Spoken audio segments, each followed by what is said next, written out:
Сәлеметсіздер ме? Сегодня у нас с вами 4-й урок қазақ тілі сабағына қош келдіңіздер. Сегодня на уроке мы будем изучать глагол и знакомиться с временами глагола. Сонымен етістік глагол. Глагол – часть речи, которая обозначает действие. Іс-әрекетті білдіреді. Етістіктің сұрақтары не істеді, не қылды. Что делал, что сделал. Сонымен қазақ тілінде етістіктің екі түрі бар: дара және күрделі. Дара етістік. Простая форма глагола. Образуется просто с помощью 4 глаголов. Бірінші тұру, стоять. Екінші жүру, идти. Үшінші отыру, сидеть. Төртінші жату, лежать. Глагол жату в настоящем времени при отбрасывании суффикса «у» обретает форму жатыр, лежит. Мысалы, отырмын. Отыр етістік. Мын жіктік жалғауы. Отырмын. Сижу. Жүрмін. Жүр глагол, мін личное окончание. Жүрмін. Иду. Жатырмын. Жатыр етістік. Мын жіктік жалғауы. Жатырмын. Лежу. Тұрмын. Тұр глагол, мын личное окончание первого лица. Тұрмын. Стою. Келесі етістіктің күрделі түрі – сложная форма глагола. Когда нужно описать любое действие человека, если это действие совершается в данный момент времени, глаголы тұру, жүру, отыру, жату будут вспомогательными. Мысалы, жуып тұр. Моет, стирает, жуып тұр. Барып жүр. Ходит, ездит. Айтып отыр. Говорит, рассказывает. Бара жатыр. Идет. В казахском языке глаголы имеют 3 времени. Қазақ тілінде етістіктің 3 шағы бар. Ол осы шақ – настоящее время, келер шақ – будущее время, өткен шақ – прошедшее время. Осы шақ – настоящее время. В казахском языке настоящее время глагола обозначает действие, которое происходит в момент речи. Существует 2 формы настоящего времени. Первая – простая форма, вторая – сложная форма. Простая форма образуется от 4 глаголов состояния: тұр, жүр, отыр, жатыр. В качестве именных слов эти глаголы могут принимать личные окончания и выражать состояние лиц и предметов. Мысалы, мен отырмын, я сижу.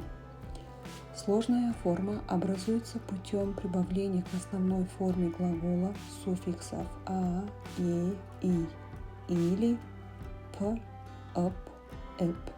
Личное окончание прибавляется к вспомогательному глаголу. Мысалы, мен жазып отырмын. Я пишу. В данный момент, сейчас. Келесі келер шақ, будущее время. Будущее время глагола в казахском языке выражает действие, которое происходит после момента речи. Оно бывает 3 видов. Предположительно будущее время может быть образуется от основы глагола с суффиксами ар, ер, р и личными окончаниями. Мысалы, ол ертең келер. Может быть, он придет завтра. Бүгін қар жауар. Может быть, сегодня пойдет снег. Мен ертең барармын. Может быть, я завтра пойду. Переходное будущее время образуется от депричастия с суффиксами а, е, и и личных окончаний. Мысалы, барамын, пойду, қараймын, посмотрю, келемін, приду. Будущее время цели образуется от основы глагола плюс суффиксы мах, мек, бах, бег, пах, бег и личные окончания. Мысалы, бармақпын, я намерен поехать. Келесі өткен шақ, прошедшее время. Прошедшее время глагола в казахском языке өткен шақ бывает двух видов. Жедел өткен шақ, бұрынғы өткен шақ.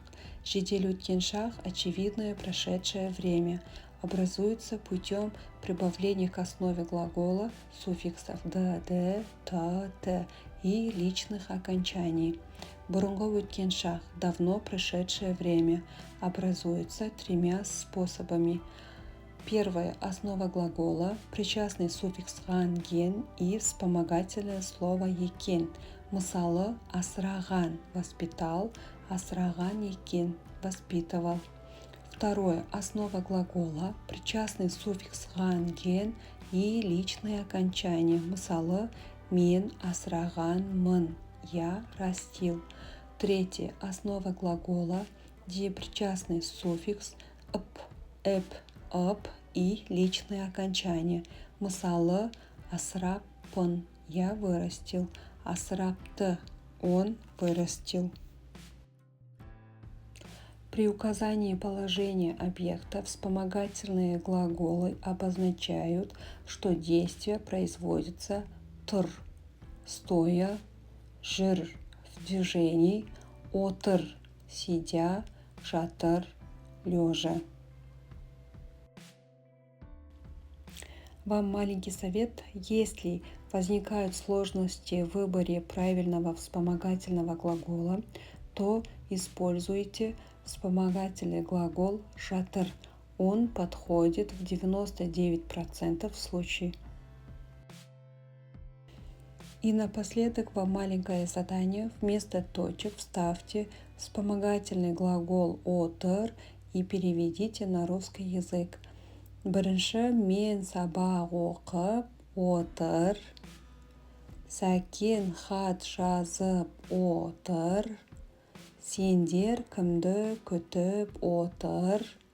После вспомогательного глагола отыр нужно добавить личные окончания. Если у вас получится, напишите в комментариях. Назарларыңызға рахмет. Всем спасибо за внимание. Сау болыңыздар.